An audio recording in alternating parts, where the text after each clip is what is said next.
Olá, tudo bem com você? Hoje eu vou te falar sobre um assunto que muitos profissionais evitam, mas que eu considero essencial e eu perco muito tempo na minha consulta falando sobre com quem vai fazer um transporte, um alongamento, que são os riscos reais do alongamento. Você merece saber a verdade completa antes de tomar essa decisão tão importante que vai realmente, de fato, impactar a sua vida. Então a gente vai discutir cada complicação possível, a sua frequência e como que a gente minimiza e lida com esses riscos. Já senta aí, deixa seu like, se inscreve aqui no canal e deixa um comentário aqui, me fala se você quer fazer um alongamento ósseo, quanto de altura você está pretendendo ganhar, tá? Sim, é possível crescer depois de adulto, a gente consegue crescer até 15 centímetros, tá? Aí varia de acordo com cada paciente, a gente precisa fazer uma avaliação. Mas é isso, então hoje a gente vai falar sobre os riscos e as complicações do alongamento ósseo. Fica comigo até o final, vamos começar. Roda a vinheta.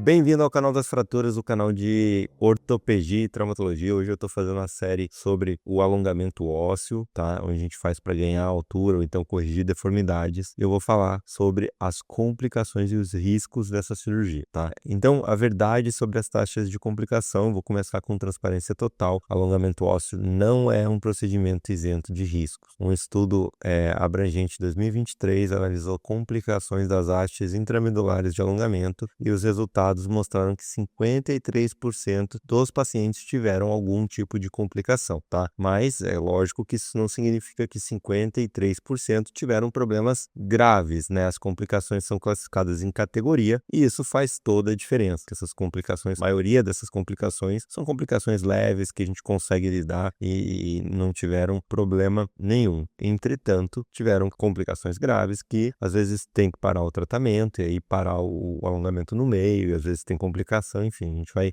falar um pouquinho sobre essas complicações e para isso existe um sistema de classificação das complicações, que é o sistema Paley, feito pelo Dr. Dror Paley, o maior especialista mundial em alongamento e criou uma classificação que a gente usa universalmente. Então, existem problemas, obstáculos e complicações, tá? Problemas são dificuldades que se resolvem sem uma cirurgia adicional. Obstáculos são dificuldades que se resolvem apenas com um tratamento prolongado. E as complicações são situações que requerem uma cirurgia não planejada, tá? E que normalmente o valor e o preço não estão incluídos no seu pacote, tá? Então eu vou detalhar cada categoria com as complicações mais comuns nesse vídeo para você. Se você estiver gostando, já deixa seu like, se inscreve aqui no canal e ativa o sino das notificações. Então vamos começar com as complicações menores, com os problemas, né? Então o primeiro é a contratura articular temporária. Ela é bem frequente, acontece em 30 a 40% dos casos, tá? E é uma rigidez temporária das articulações, principalmente no joelho e no tornozelo. Ela é causada porque os músculos e tendões eles ficam tensos durante o alongamento e você não fez a fisioterapia, o alongamento necessário para isso. E como que a gente maneja isso com fisioterapia intensiva diária? Ela é essencial e imprescindível para um bom resultado do alongamento. Por isso a gente tem um centro de reabilitação com o Hospital Samaritano Paulista, onde além da sua cirurgia, você faz lá e faz todo o acompanhamento com a nossa fisiatra e com o nosso time de fisioterapeutas, tá? Isso é muito importante e é essencial. Não é uma cirurgia de um dia só, é um processo, são vários dias de alongamento, então a fisioterapia ela é essencial e imprescindível, tá? Então são exercícios específicos visando a amplitude de movimento e alongamento dos músculos, tá? E 95% dos casos resolve completamente em 6 a 12 meses. O ideal é que você faça essa fisioterapia todos os dias. Segundo problema, segunda complicação menor, são dor nos pinos, principalmente fixadores externos, tá? Frequência de 25 a 35%, é uma dor localizada, onde os pinos atravessam a pele e causa irritação dos tecidos moles e inflamação local. A gente maneja isso com uma limpeza 2 a 3 vezes ao dia, antibióticos tópicos e às vezes antibióticos orais. Terceira complicação é a infecção superficial dos pinos, pode acontecer de 15 a 25% nos fixadores externos, menos de 2% nas hastes internas, tá? Essa acontece com uma infecção ao redor dos pinos, vermelhidão e secreção.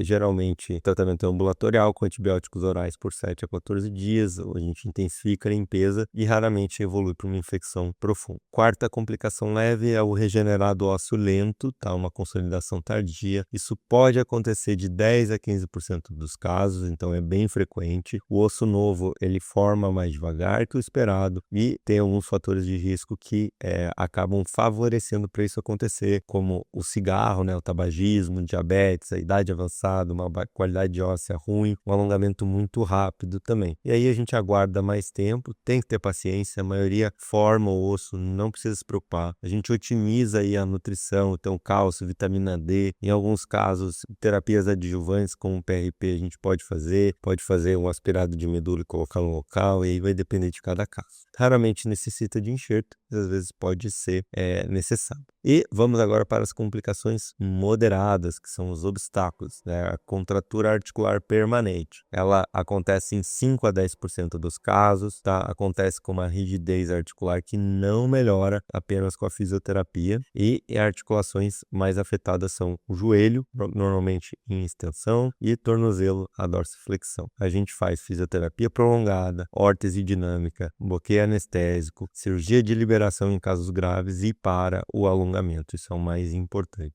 Viu que está contraindo? Volta no seu médico, fala para o seu fisioterapeuta que às vezes é melhor parar o alongamento, recuperar e depois fazer outra cirurgia para fazer o alongamento de novo. Síndrome compartimental também é uma complicação, de 2 a 5% dos casos acontece mais comumente na tíbia, né? E é um aumento da pressão dos compartimentos musculares na perna, tá? Ela é potencialmente grave e pode causar dano muscular e neurológico permanente. Você vai sentir uma dor desproporcional, progressiva, que não melhora com nenhum tipo de analgésico, uma dormência, fraqueza muscular súbita e dor ao movimentar os dedos passivamente, tá? Isso é uma emergência médica, precisa reduzir ou pausar o alongamento. Em casos graves, a gente precisa fazer uma fasciotomia para descomprimir a região. Outra complicação é a neuropraxia, que é o estiramento do nervo. Acontece em 5 a 8% dos casos, e os nervos mais afetados são o fibular na perna e o ciático na coxa. Você vai sentir uma dormência, formigamento e fraqueza muscular, tá? Como que a gente faz? A gente reduz imediatamente a velocidade, pausa o alongamento se isso for progressivo, muita fisioterapia, e 85 a 90% dos pacientes se recuperam completamente em 3 a 12 meses. 5 a 10% podem ficar com sequelas leves permanentes, tá? E o alongamento acima de 20% do comprimento ósseo original aumenta esse risco de neuropraxia de 3 para 12%. Então, cuidado para tentar ganhar muita altura. Outra complicação é a subluxação articular, pode acontecer de 3 a 5% dos casos, tá? Articulações que mais acometem é o quadril, o joelho, o tornozelo, e acontece um desalinhamento parcial da articulação e até uma perda de movimento. A gente faz um ajuste do dispositivo, fisioterapia, órtese de proteção até gesso, tá? E às vezes a gente precisa fazer uma redução cirúrgica. E também tem as complicações maiores, né, ou verdadeiras. Uma das principais complicações aí maiores é a não união, tá, que a gente teme bastante, então não forma osso adequado ali no regenerado. Ela pode acontecer em 2 a 4% dos casos, e normalmente o alongamento acontece quando o alongamento é muito rápido, quando tem infecção, o paciente fuma ou tem problemas vasculares ou até diabetes. Ele normalmente requer uma intervenção cirúrgica, a gente faz um enxerto ósseo autólogo sintético, uma estimulação óssea, um ultrassom, um prolongamento do tempo de consolidação, e a taxa de sucesso, graças a Deus, é alta, de 90% a 95%.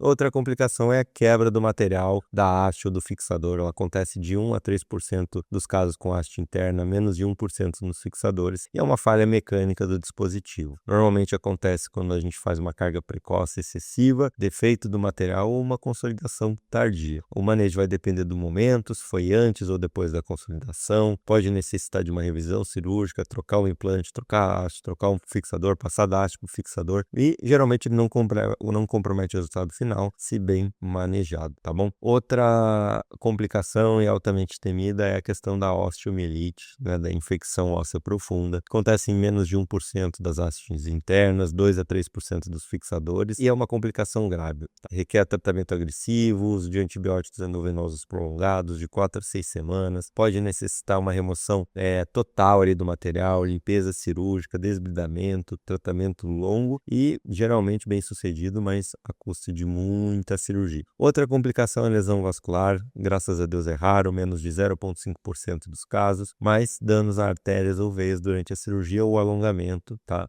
E pode ser muito grave, inclusive levando a amputação. Sinais de alerta que se deve ter: uma palidez súbita do membro, o membro fica frio, não sente pulso, não fica mais vermelho, e uma dor intensa desproporcional. É uma emergência cirúrgica, tem que ter uma avaliação vascular imediata, pode necessitar de um reparo vascular. Aí também tem as complicações por tipo de dispositivo. As hastes intramedulares, a Presage e a Fitbone têm as vantagens de um menor risco de infecção, uma menor taxa de complicação geral, uma melhor qualidade de vida durante o tratamento, mas existe o risco de quebra da haste de 1 a 3%, uma falha no mecanismo de alongamento, menor que 1%, mas existe, embolismo gorduroso durante a inserção da haste, menos de 0,1%, dor no quadril também, do ponto de entrada da haste, de 10 a 15% e dor no joelho. Fixadores externos, né, tem as vantagens, capacidade de correção multiplanar, cirurgia inicial menos invasiva e menos dolorosa, controle preciso em tempo real e também vantagem de poder liberar carga na maioria dos pacientes, né? Então você já pode pisar logo depois do fixador. Existem os riscos específicos, infecção nos pinos, dor crônica nos pinos, cicatrizes, né? Impacto psicossocial maior de usar o fixador, dificuldade de higiene de colocar roupas também. Quais são os fatores que aumentam o risco de complicações? A gente tem os fatores relacionados ao paciente, né? Tabagismo, um diabetes descompensado, uma obesidade, uma idade acima de 45 anos, uma má aderência ao protocolo, não fazer fisioterapia, começar a pisar antes da hora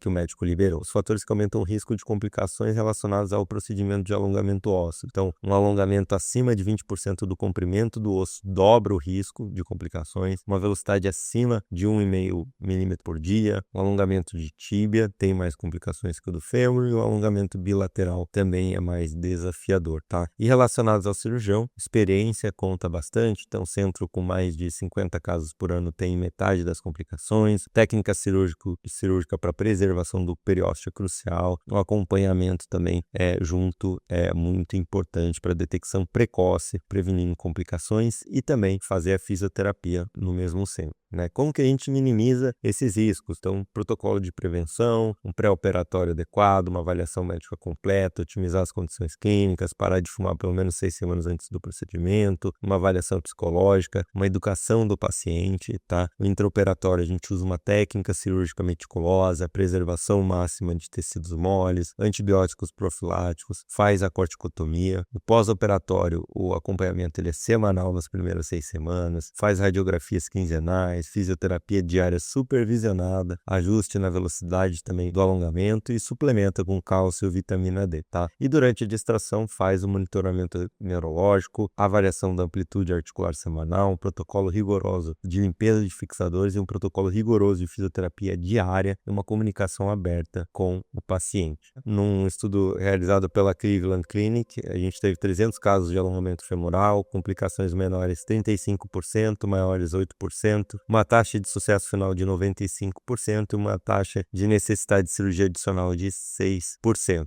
tá? Então, as complicações, elas existem, tá? Elas podem ser prevenidas, tá? Existem riscos, a maioria são menores e resolvem, as complicações graves são menos de 5% dos casos, taxa de sucesso final é mais de 95%, nenhum caso de morte ou amputação em séries modernas e o risco pode ser minimizado, mas nunca eliminado. Alongamento ósseo é um procedimento com risco real e documentado, mas quando realizado por uma equipe experiente em centro especializado com um paciente bem selecionado e motivado, as taxas de sucesso são excelentes. A diferença entre resultado excelente e complicação muitas vezes está na escolha do cirurgião, na seleção adequada do paciente, na aderência ao protocolo, na detecção precoce de problemas. Você não deve fazer alongamento ósseo se não está disposto a aceitar e manejar esses riscos, mas se você entende, está preparado, os resultados podem ser transformadores e bons, né? Na medicina a gente não tem como garantir que vai dar tudo certo, né? Mas a gente pode fazer uma avaliação honesta e completa ali dos seus riscos e para isso a gente precisa agendar uma consulta para discutir